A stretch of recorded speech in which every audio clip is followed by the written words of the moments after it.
말씀 출애굽기 23장에서 봅니다. 구약성경 117쪽 출애굽기 23장 14절로 17절까지 제가 봉독해 올립니다. 출애굽기 23장 11절로 14절로 17절입니다. 너는 매년 3번 내게 절기를 지킬지니라. 너는 무교병의 절기를 지키라. 내가 내게 명령한 대로 아비월에 정한 때에 이래 동안 무교병을 먹을지니 이는 그 달에 내가 애굽에서 나왔음이라. 빈손으로 내 앞에 나오지 말지니라. 맥주절을 지키라. 이는 내가 수고하여 밭에 뿌린 것에 첫 열매를 거둠이니라. 수장절을 지키라. 이는 내가 수고하여 이룬 것을 연말에 밭에서부터 거두어 저장함이니라. 내 모든 남자는 매년 3번씩 주 여호와께 보일지니라. 아멘. 네, 오늘이 7월 첫째 주로서 우리 한국교회는 맥주절로 지키고 있습니다. 2019년도 상반기를 접고 이제 하반기를 시작하는 그런 시점이지요. 맥주절은요, 상반기 동안 베푸신 하나님의 은혜와 손길을 기억하면서 감사함으로 지키는 그런 절기입니다. 그리고 이제 하반기에는 11월 셋째 주에 추수감사절이 있죠. 이렇게 한국교회는요 1년에 2차례를 감사절기로 지킵니다. 물론 우리가 1년 365일 매일 항상 감사하겠지만 특별히 이렇게 절기를 통해서 감사를 한다는 것은 신앙생활하는 데 있어서 참 중요한 의식이기도 합니다.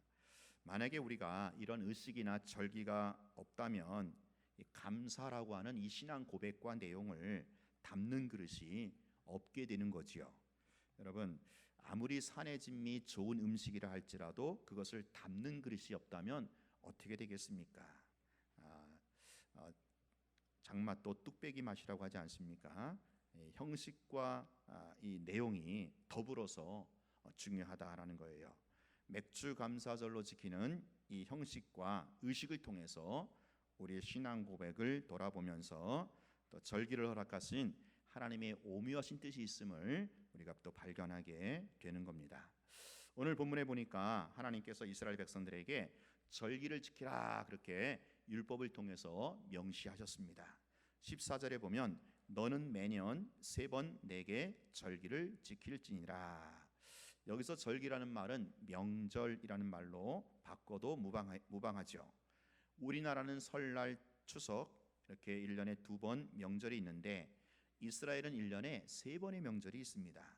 그 3번의 명절 절기는 오늘 본문에 나와 있는 대로 첫 번째가 무교병의 절기입니다. 이것은 이제 유월절을 가리키죠. 그다음에 두 번째가 맥주절, 세 번째가 수장절입니다. 이스라엘의 이 3대 절기, 3대 명절이라고 할 수 있는데 먼저 무교병의 절기 유월절을 좀 간단히 보겠습니다. 15절에 보면 이 무교병의 절기 유월절을 얘기하고 있는데 이 무교병의 절기는 일주일간 지키는 거예요. 일주일 동안이 무교병의 절기 기간이고 그 첫날이 유월절입니다. 그래서 이 유월절은요 우리가 알다시피 이스라엘이 출애굽한 것을 기념해서 지키는 절기죠. 어린 양의 피로 죽음의 형벌을 피해서 애굽에서 자유로 해방된 것을 기념해서 지키는 절기. 이것을 기억하면서 이제 무교병, 이 무교병이 일종의 떡을 말하거든요. 빵. 그러니까 누룩이 들어있지 않는 딱딱한 떡을 일주일 동안 먹으면서 지킨다고 해서 무교병의 절기라고 합니다. 오늘날 교회력으로 치자면 이 부활절이 여기에 해당이 될 것입니다. 예수 그리스도의 십자가와 부활로 말미암아 우리가 죄와 사망에서 구원받아 자유케 됐음을 기억하고 감사하는 절기가 바로 부활절이죠. 둘째는 맥주절입니다. 자, 우리가 오늘 지키는 절기죠. 오늘 16절 상반절에 나와 있는데 맥주절을 다른 말로 하면 초실절 혹은 오순절이라고도 합니다. 이스라엘은요 이 6월절을 기점으로 해서 7째 주가 지난 다음 날을 맥주절로 지켰습니다. 그러니까 7째 주니까 77이 49. 그래서 그 다음 날이 뭡니까? 50일째죠. 그래서 오순절이라고도 했던 겁니다.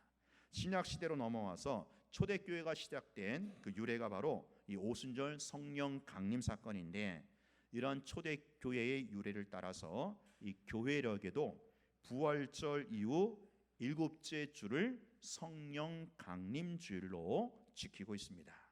어쨌든 이 맥주절은요, 밭에 뿌린 것에 첫 열매를 거두는 시기에 감사제로 지키는 절기인데, 오늘날에는 이 7월 첫 주일을 맥주 감사절로 지키고 있는데, 그것이 이제 같은 맥락으로 이어지고 있다라고 볼 수 있습니다. 셋째는 수장절인데 장막절이라고도 합니다. 16절 하반절에 나와 있는데, 수장절은요, 연말에 밭에서 거둔 수확물을 창고에 저장하는 즈음에 감사제로 지키는 절기로서 오늘날 교회력으로 치자면 추수감사절이 이에 해당된다라고 볼 수 있어요. 자, 이렇게 이스라엘은요, 6월절, 맥주절, 수장절 3대 절기를 지켰는데, 자, 오늘 우리가 살펴볼 것은 이러한 명절을 3대 절기를 어떤 식으로 지켰는가라는 거예요. 오늘 17절에 보니까 내 모든 남자는 매년 3번씩 주 여호와께 보일지니라. 그러니까 매년 3번씩, 그러니까 1년에 3번씩. 그러니까 3대 절기마다 여호와께 보여져야 한다라는 거예요. 이 보인다라는 말은 이제 알현한다 이런 말인데, 알현, 그러니까 신하가 임금 앞에 나오는 게 이게 아련한다라고 하죠.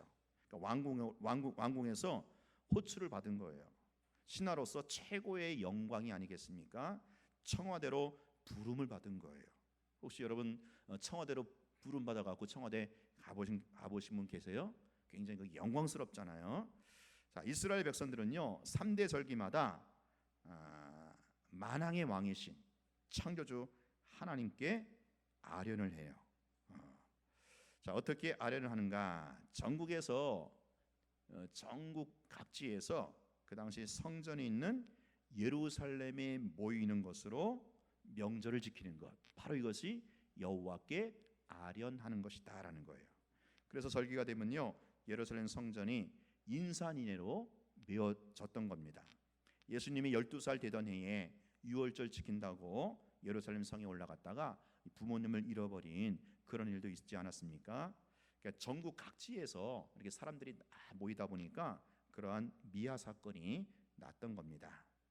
우리나라는 명절 때마다 귀성 전쟁이라고 해갖고 고향으로 다 이렇게 모이지 않습니까? 근데 이스라엘은 여호와 신앙으로 계승되어진 신정 국가이기 때문에 절기 때마다 예루살렘에 모여서 제사를 드림으로 그것이 하나님께 아련을 했던 겁니다. 그리고 그것이 바로 절기를 지키는 방식이었던 거예요. 자, 근데 여러분 17절을 다시 보면 누가 예루살렘으로 모입니까? 누구 보고? 남자들. 성경에서 남자는요, 전쟁에 나갈 수 있는 혹은 이렇게 일할 수 있는 노동력이 있는 장정을 말하죠. 일반적으로 20세 이상의 남자를 말해요. 여러분, 모든 식구가 다 집을 비우고 예루살렘에 모일 수는 없지 않습니까? 그래서 부녀자들을 제외하고 또 노인들을 제외하고 장정들만, 남자들만 절기를 지키기 위해서 예루살렘에 올라갔던 거예요. 이것이 당시 절기를 지키는 이스라엘의 풍습이었고 율법이었던 겁니다.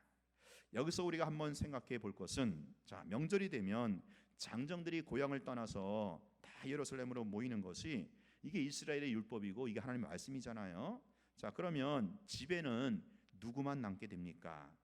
연로하신 부모님, 그리고 마누라 혹은 어린 자녀들만 남겨두게 되는 거예요. 자, 근데 이게요, 굉장히 심각하고 아주 부담스러운 상황이 아닐 수 없어요. 왜냐? 그 당시 고대 근동은요, 아직 군대나 경찰 조직이 체계화된 상태가 아니죠. 그래서 자기 마을, 자기 동네는 누가 지켜야 됩니까? 남자들이 지켜야 되는 거예요. 장정들이 동네, 마을, 가정의 치안을 담당해야만 하는 겁니다. 당시 이스라엘 주변에는 여러 이방 민족들이 호시탐탐 이스라엘 백성들을 먹잇감으로 노렸던 거죠. 자, 이런 상황에서 절기를 지키라는 이 하나님 말씀을, 그렇죠? 지키려고 그죠? 또 율법을 이제 지켜야 되는 이제 그런 상황이 주어진 거예요. 이스라엘 남자들이 장전들이 집과 고향을 떠나서 말씀 지키려고 율법을 따르려고 집과 고향을 떠나서 예루살렘에 모이는 겁니다. 여러분 지금 이런 상황에서 절기를 지키라는 그 계명을 받은 율법을 지키려고 하는 이스라엘의 남자들이 과연 어떻겠어요?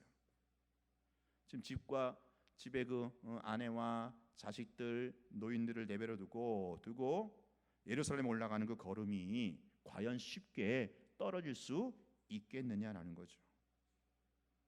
이게 상황이 뻔한 거거든요. 주변에 지금 늑대 같은 이방 민족들이 막 드실대고 있잖아요. 내 가정과 내 마을, 내 동네는 내가 지켜야 되는데 지금 지키지 못하고 말씀에 준행하려고 절기 지키려고 예루살렘에 올라가야 되는 그런 입장이다라는 거예요. 여러분 그렇습니다. 하나님 말씀은요 어떤 딱 내가 지킬 만한 그런 상황과 여건이 주어진 상태에서 우리에게 순종을 요구하지는 않아요. 순종할 만한 그 편한 상태에서 순종하라면 누가 못하겠어요. 하나님 말씀은요 항상 그 말씀 순종이 주어진 현장이 어떠냐, 우리의 갈등과 의심과 회의를 유발시키는 그런 상황에서 말씀이 떨어지는 거예요. 말씀대로 순종을 해야겠는데 지금 내 상황이 그렇지 못한 거예요. 말씀에 순종하자니 손해 볼 것 같아요. 그렇다고 순종을 안 하자니 이 양심이 걸리는 거죠. 신앙 양심이 걸리는 거예요. 아마도 이스라엘 남자들이 이 절기 때마다 그런 갈등과 회의를 했을 겁니다. 절기를 지키고자 예루살렘에 올라가자니 두고 가는 처자식이 걱정이 되는 거예요. 그렇다고 하나님 계명과 율법을 또 어길 수도 없는 노릇이죠. 여러분 중에 명절 때마다 갈등과 스트레스 받는 사람들 계시지 않습니까? 제사 문제가 그렇잖아요. 신앙 양심에 따라서 제사를 거부하자니 믿지 않는 친척들의 눈치가 보이죠. 부담스럽죠. 그렇다고 제사를 드리자니 또 신앙 양심이 이게 걸리는 거예요. 사랑하는 여러분 기억하십시오. 하나님 말씀은요 손짓고 헤엄치는 게 아니에요. 등 따뜻하고 배부르면서 지킬 수 있는 그런 성격이 아니라는 거예요. 항상 우리의 갈등, 번민, 회의 속에서 참 힘겹고 고단한 상황에서 결국 우리의 결단과 선택을 요구한다라는 말이에요. 이 신앙 양심을 내가 신앙 양심을 선택하느냐 아니면 인간적인 상황에서 이 양자택일의 요구 앞에 우리가 늘 놓여 있다라는 거예요. 자, 절기를 지키라고 하는 하나님의 계명 앞에서 이제 이스라엘 백성들이 선택할 건 다 두 가지죠. 두 가지 경우입니다. 먼저는 말씀에 불순종하는 경우예요. 아무리 말씀이지만, 아무리 계명이지만, 아무리 율법이지만 내가 지금 처한 상황을 도무지 외면할 수가 없는 거예요. 처자식이 걱정이 되는 거예요. 그래서 결국 예루살렘에 오르지 않는 거예요. 오르지 못하는 거죠. 말씀을 지키지 못했다고 하는 아마 신앙 양심이 좀 걸려갖고 찝찝은 거예요. 그렇다고 여러분 당장에 징계를 받거나 심판이 따르지는 않아요. 여러분 우리가 말씀 안 지켰다고 바로 뭐 병이 걸리거나 뭐 사고가 나거나 그러진 않아요. 뭐 그런대로 가정과 마을은 안전했겠지요. 근데요 그걸 갖다 뭐라고 하느냐, 그건 순전히 자기 힘과 자기 노력으로 자기 마을과 가정을 지킨 셈이 되는 거예요. 하나님하고는 전혀 상관이 없어요. 하나님의 능력과는 전혀 상관없고 순전히 내 힘으로 내 지혜로 내 인생을 살아가는 꼴이 되는 셈이죠. 여러분 이것이 바로 어떤 내 인간적인 상황을 넘지 못하고 말씀에 불순종한 자의 단상이라고 할 수 있어요. 하나님의 도우심이나 하나님의 손길하고는요 전혀 간섭이 없어요. 그냥 내 안에 있는 내 스스로의 자원으로만 살아가는 그런 불쌍한 인생이고 바로 한계가 있는 인생이다라는 거예요. 쉽게 말하면 내가 벌어서 내가 먹고 사는 인생이다라는 거죠. 이게 말씀에 불순종했을 때 주어지는 삶이에요. 반면에 말씀에 순종하는 결단입니다. 비록 이 눈에 보이는 상황은 뻔해요. 인간적인 상황 알잖아요. 늑대 같은 이방 민족이 주변에 막 득슬거리고 있지. 그렇지만 하나님 말씀에 무게중심을 두고 이를 악물고 절기를 지키고자 굳은 결심으로 예루살렘에 올라가는 거예요. 이때 예루살렘에 올라가는 집을 놔두고 처자식 남겨놓고 예루살렘에 올라가는 그 남자들의 심정이 어떻겠어요? 아주 비장하고 아주 결연했을 거예요. 하나님, 내가요 말씀에 순종하겠습니다. 내가 결단하겠습니다. 비록 이 상황은 눈에 보이는 상황은 뻔하지만 그래도 주님의 말씀이니까, 그래도 주님의 계명이니까 내가 눈 딱 감고 한번 순종하겠습니다. 내가 남겨두고 가는 우리 연로하신 부모님, 처자식은 하나님이 알아서, 당신이 알아서 책임져 주시든지 말든지. 아마 이러한 결혼한 심정, 이런 자세가 아니겠어요? 자, 그래서요 이제 그렇게 고향과 가정을 떠나서 예루살렘에 올라가는 거예요. 거기서 뭐 한 일주일 동안 절기를 지키면서 또 말씀에 순종합니다. 그리고 이제 다시 걱정 반 기대 반을 안고 이제 가정으로, 고향으로 돌아오겠죠. 그랬더니 어떻게 되었을까요? 이방 민족들에 의해서 처자식이 다 끌려갔을까요? 마을과 집들이 다 불타고 없어지고 쑥대밭이 되었을까요? 그랬을 것 같아요? 안 했을 것 같아요? 손끝 하나 다치지 않았어요. 머리털 하나 상치 않았어요. 깨끗하게 온전하게 그대로 보존되어 있더라라는 거예요. 왜 그래요? 이게 어떻게 가능해요? 만군의 여호와 이스라엘의 하나님이 친히 불성곽이 되어 주셔서 남자들이 두고 간 이스라엘의 가정과 그 마을과 동네를 하나님이 친히 지켜 주셨던 거예요. 바로 이것이 말씀에 순종하는 자에게 주어지는 하나님의 기가 막힌 축복이고 은총이라는 거죠. 내 생각, 내 경험, 내 지식 다 내려놓고 말씀에 순종하기로 선택하고 결단하는 거예요. 이를 악물고 어금니 깨물고 하나님께 맡기고 내가 온전히 순종하기로 선택하는 거예요. 그러면 하나님이 가만히 계시겠어요? 하나님이 그냥 나 몰라라 그러시겠어요? 그럴 수 없죠. 하나님은요 손발을 걷어붙이시고 우리를 친히 도와주시는 거예요. 내가 고민하고 내가 갈등하고 내가 참 왔다 갔다 했던 그 부분들을 하나님이 해결해 주시더라라는 거죠. 완벽하게 깨끗하게 처리해 주시는 거예요. 여러분 우리가 그렇잖아요, 그렇죠? 하나님이 해주셔야 그게 깨끗하더라고요. 하나님이 해주셔야 하자가 없어요, 후유증이 없어요. 바로 이게 하나님의 은혜로 사는 인생이라는 거예요. 내 힘, 내 지혜, 내 식으로 사는 것이 아니라 그거 다 내려놓고 하나님께 맡기고 나는 오직 말씀에 순종하기로 결단하고 선택하는 거예요. 그러면 하나님도 오늘 우리에게 결단해 주시고 우리를 하나님이 선택해 주시는 거예요. 오늘 우리의 가정을, 우리의 자녀를, 우리의 범사를, 우리의 건강과 생명마저 하나님이 책임져 주신다라는 거죠. 여호수아 24장 15절에 보면 이런 말씀이 있죠. 만일 여호와를 섬기는 것이 너희에게 좋지 않게 보이거든 너희 조상들이 강 건너 강 저쪽에서 섬기던 신들이든지 또한 너희가 거주하는 땅에 있는 아모리 족속의 신들이든지 너희가 섬길 자를 오늘 택해라. 오직 나와 내 집은 여호와만 섬기겠노라.